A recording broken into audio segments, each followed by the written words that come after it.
Have you ever shared something deeply personal with a man, thinking it would bring you closer only to feel regret or embarrassment afterward? You're not alone. In a world that constantly tells women to be open, vulnerable, and emotionally available, there's an underrated power in holding certain things back. Not because you're hiding who you are, but because not everything needs to be on display. Privacy isn't about secrecy. It's about protection. It's about owning your story, knowing when to speak, and when silence speaks louder. What most women don't realize is that men are wired differently when it comes to emotional information. Some things, once said, can shift how they view you, not always in your favor. It doesn't mean he's bad or manipulative. It just means certain truths hit differently, especially when shared too soon or without intention. This video is about helping you reclaim your emotional leverage. You'll learn how preserving a bit of mystery not only keeps you in control, but also commands more respect and long-term attraction. You'll start seeing privacy not as a wall, but as a boundary that honors your value. So before you bare your entire soul to someone who hasn't earned that level of access, let's talk about the 5 critical things women should never reveal to a man. What you don't say can be just as powerful as what you do, and in some cases, even more. Let's get into it. Let's start with the very first thing you should never share with a man: your deepest insecurities about yourself, especially the ones you haven't fully made peace with yet. We're not talking about healthy vulnerability or sharing emotions in a stable, trusting relationship. We're talking about the raw, unresolved, deeply personal narratives you carry. The ones that stem from trauma, comparison, shame, or fear, and putting them on the table too early or too openly. Here's the truth.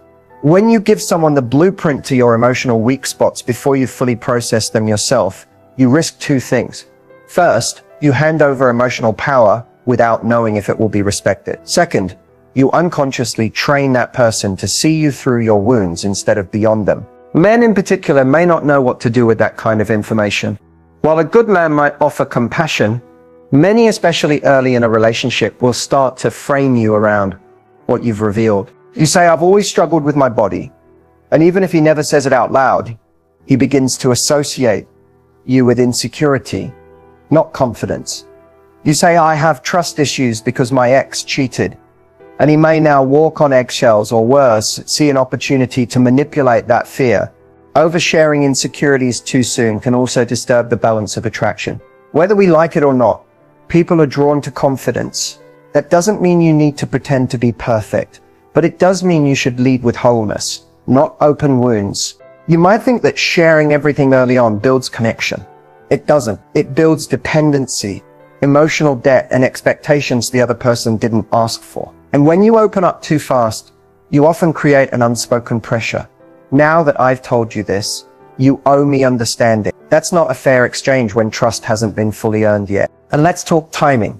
Because yes, there is a time and place for deep conversations. But early in dating, or even in a new relationship, you're still figuring out who this man is. Can he handle the weight of your truth? Has he shown emotional maturity? Is he someone who holds space, or someone who keeps score? These are things you learn through observation, not oversharing. This doesn't mean you should bottle everything up, but there's power in discernment. It's okay to say, "I've been through things that shaped me, and I'll share more when it feels right." That's not evasive. That's wise. Instead of laying out your most personal struggles in the first few conversations, show how you live despite them. Let your strength be the story, not your struggle.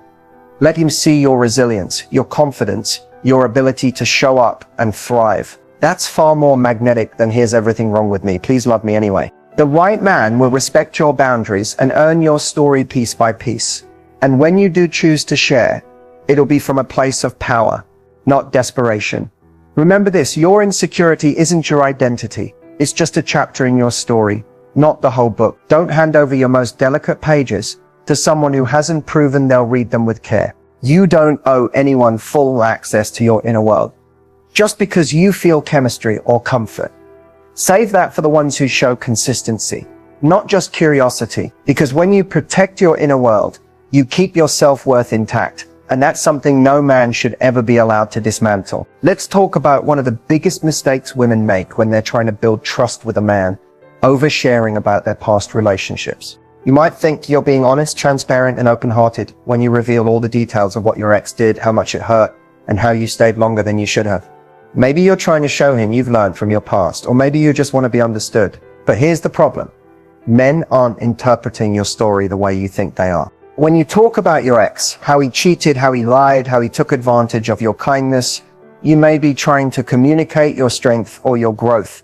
But in his mind, a few different things can happen, and none of them serve you. First, you risk being unconsciously compared to your ex. You bring him into the room. You invite your new man to analyze your emotional baggage, even if he doesn't say it out loud. He starts wondering, why did she stay so long? Does she have poor judgment? Is she still emotionally attached to this guy? What if she hasn't healed? These are not the questions you want him asking. Not when you're trying to build something new. Second, when you go into detail about your romantic past, you give him a cheat code.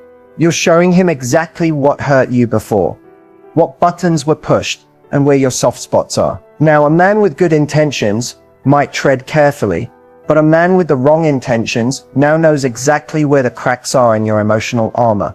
That's dangerous. Third, and this is critical, oversharing about your ex can shift the emotional tone of the relationship. Instead of building new memories and shared energy, you're anchoring the present in the pain of the past. And that's how relationships stall before they even begin. He didn't come into your life to be your therapist. If every deep conversation circles back to what someone else did to you, he'll start feeling like he's in a competition with a ghost, and eventually he'll lose interest. There's a huge difference between being honest and being emotionally naked before someone has earned that level of access. You owe him your truth, but not your history in high definition. Now, this doesn't mean you have to pretend you've never loved, lost, or been hurt. Of course not. We've all been through something. But here's the secret. Leave out the details. You can say, I went through something that taught me a lot about what I want and deserve. That's enough. It communicates maturity without dragging your emotional past into your present story. The longer a man focuses on who hurt you before, the less he's able to focus on who he needs to be for you now. And let's be honest, if he starts unloading his ex drama early on, doesn't that feel like a red flag to you? It feels heavy, messy, and like he's not over it. The same standard applies both ways. Emotional self-control is attractive. So remember this. Your past is not a confession you owe anyone. It's a lesson you lived through. It belongs to you, and only you decide what gets shared and when. Let him fall for the woman you are now, not the pain you used to carry. There's power in discretion, elegance in silence, and mystery in saying, I've grown, but the story behind it is mine to tell when the time is right. Because high-value women don't just protect their hearts, they protect their history. Let's talk about one of the most underestimated boundaries in modern dating. Money, specifically, your personal finances. And here's the truth. No matter how close you are, how in love you feel, or how generous the vibe might be, your financial situation is not something a man needs full access to, especially not early on. Now, you might think, well, if we're serious, isn't financial transparency part of building trust? Yes. But that's a long-term conversation. Early in the relationship, and even in some long-term partnerships, revealing too much about your income, debts, savings, or financial habits can shift the dynamic in ways you won't always see coming until it's too late. Let's start with how a man might perceive your financial transparency. If you're doing really well, if you have a great job, investment, savings, and independence, some men will admire it. But others may feel threatened, insecure, or competitive. Whether they admit it or not, a lot of men are still wired to see themselves as providers. And if you're positioned as someone who doesn't need them, they may begin to question their role in your life. Suddenly, your success becomes a silent tension point. On the flip side, if you share that you're struggling financially, whether it's debt, job instability, or past money mistakes, you may think you're being open and relatable. But depending on the man, that can instantly shift how he sees you. He may begin to view you as a burden, or someone who needs saving, or someone who isn't on his level. Even if he doesn't say it out loud, the vibe changes. And sometimes that changes everything. But there's more. Once a man knows your financial habits, how much you make, how you spend, what you've saved, he might start making subtle judgments, or even using that information to manipulate situations. He might say, well, you can afford it. Or didn't you say you make more than me? Suddenly, your money becomes ammunition in conversations or justification for imbalanced effort. And that's a red flag. Another danger? Entitlement. If he knows you have money, he might expect you to cover more. Pay for dinners, trips, bills, or help him when he's low. And if you've been raised to be nurturing or generous, it's easy to slide into that role without realizing you're being taken advantage of. The reality is, financial boundaries are just as important as emotional ones. You can love someone and still protect your independence. You can be generous without being exploited. And you can support a partner without surrendering your privacy. So what should you share and when? Here's the golden rule. Share your financial truth only after trust, consistency, and aligned values have been clearly established. Not just words, proof. That means you've seen how he treats money, how he reacts to stress, how he handles responsibility, and whether he respects your independence. Until then, keep it simple. I'm financially stable and I make decisions that align with my goals. That's enough. You don't need to reveal your salary, your credit score, or what's in your account. That's information for serious partnerships, not casual dating or emotionally premature connections. Because once money enters the conversation too early, the relationship starts operating under assumptions, expectations that weren't clearly agreed upon. And that's how resentment grows. Protect your peace, protect your wallet, and most of all, protect the privacy that keeps your power intact. Your money is your business, period. One of the most silent relationship killers, something most women never see coming, is this sharing what your friends think about your man. It sounds harmless. You're venting. You're seeking support. Maybe you're just passing along a comment from your closest friend. But when you let a man know what your friends really think about him, or worse, that you've been discussing your relationship behind his back, you unknowingly plant a seed of doubt, division, and defensiveness that's hard to undo. Think about it. Your man is opening up to you, not to your friend group. When he shares his struggles, when he's vulnerable, when he makes a mistake, he's trusting you with that space. But if he starts to feel like everything he says or does is going to be analyzed, judged, or ridiculed by people he's never even confided in, you break something sacred, emotional safety. Now let's be real. We all need someone to talk to, and your girls are often your sounding board.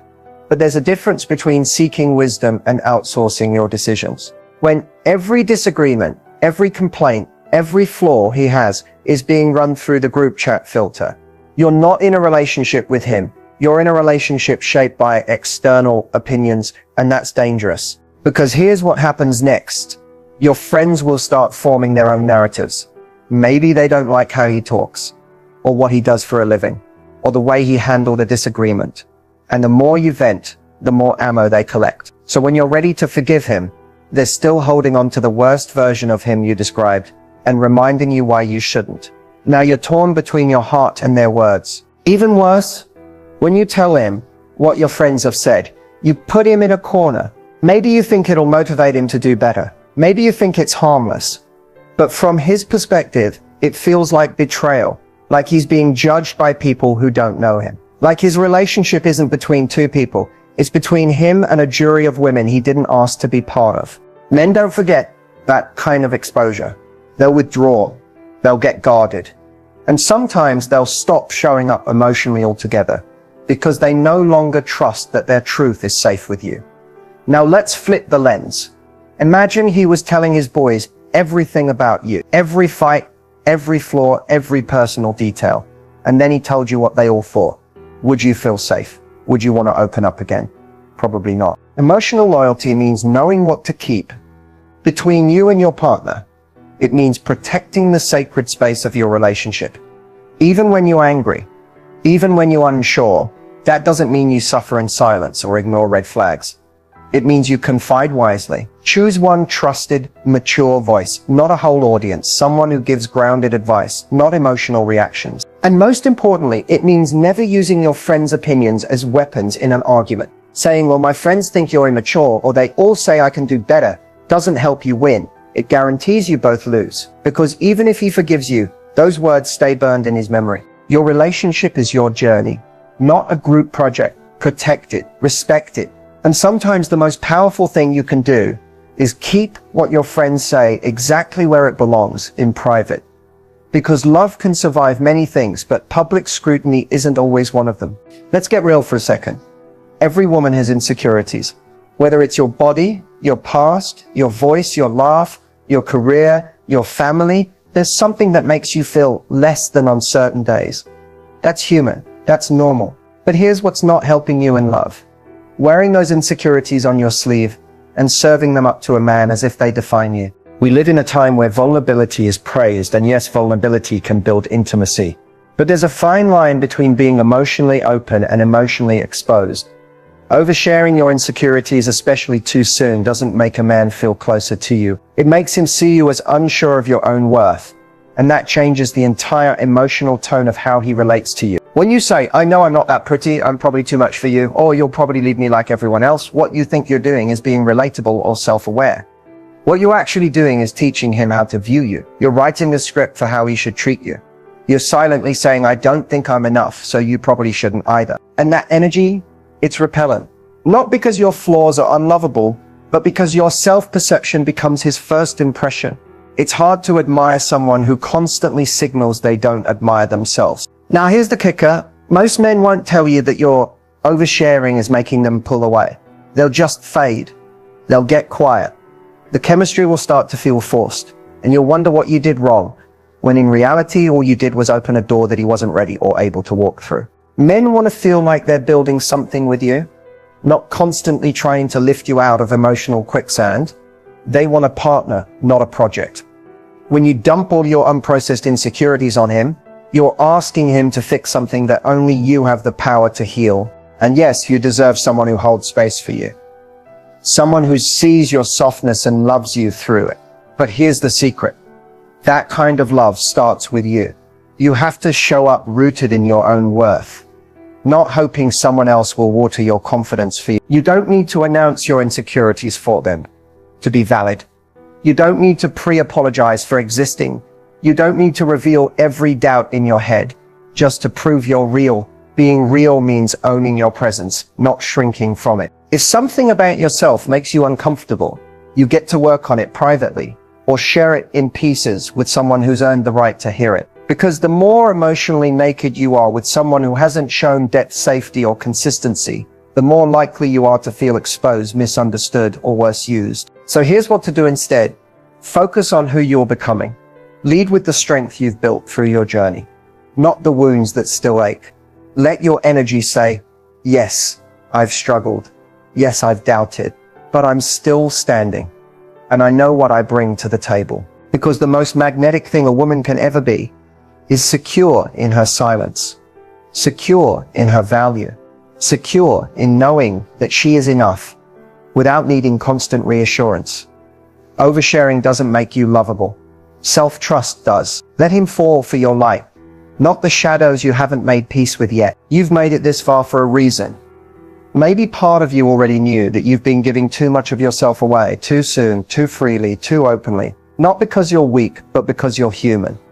And because, as women, we're often taught that love means total access. That if you really care, you should open every door, share every secret, and give someone the full map to your soul. But here's what no one tells you. Real love doesn't require you to give away your power. In fact, the right man won't want it. He won't want you to shrink, overshare, or seek his permission to feel valuable. He'll admire the parts of you that remain just out of reach, because mystery invites curiosity and boundaries demand respect. Protecting your power isn't about being guarded or distant. It's about being intentional. It's knowing that your story is sacred. Your emotions, your past, your insecurities, your finances, your friendships, those aren't casual talking points. They're pieces of your identity. And if someone hasn't earned the right to hold them with care, they haven't earned the right to know them at all. You don't need to prove anything to be loved. You don't need to perform emotional gymnastics or hand over pieces of yourself hoping someone will stay. The right person stays because of your energy, your presence, your peace, not because you gave them backstage access to your every flaw. You are allowed to be kind and discerning, soft and self-protective. You can laugh, love, connect deeply, and still hold a part of yourself back. Not because you're hiding, but because you're honoring yourself. Your mystery isn't a manipulation tactic. It's the quiet confidence that says, I know who I am and not everyone gets the full version of me. That's not cold, that's powerful. And ironically, it's that energy that draws in a partner who's worthy of knowing more. Because when a woman knows her value, she doesn't need to overshare to keep someone interested. She doesn't rush to give away her story. She lets it unfold, page by page, to someone who's proven they'll treat every word with respect. Protecting your power is about knowing the difference between openness and vulnerability, between sharing to build connection and bleeding out in hopes of being rescued. It's about recognizing that silence can speak just as loudly as confession, and that sometimes the strongest thing you can do is simply say nothing at all. So take a moment. Think about what you've been sharing. Think about who's been getting pieces of you they didn't earn, and ask yourself, what have those conversations cost you? Your peace, your confidence, your emotional leverage. It's never too late to take your power back. You don't owe anyone unlimited access. You don't need to explain your boundaries. And you don't need to apologize for keeping sacred things sacred. You are the prize. Your presence is enough. And your power, it's not in how much you give, it's in what you choose to protect. So as this video ends, make a choice, not to close off, but to close ranks. Tighten your circle, sharpen your standards, hold your truth like the crown it is. Let them earn the right to know you, because you are worth that level of respect. And from this moment forward, you don't hand over your power, you wear it.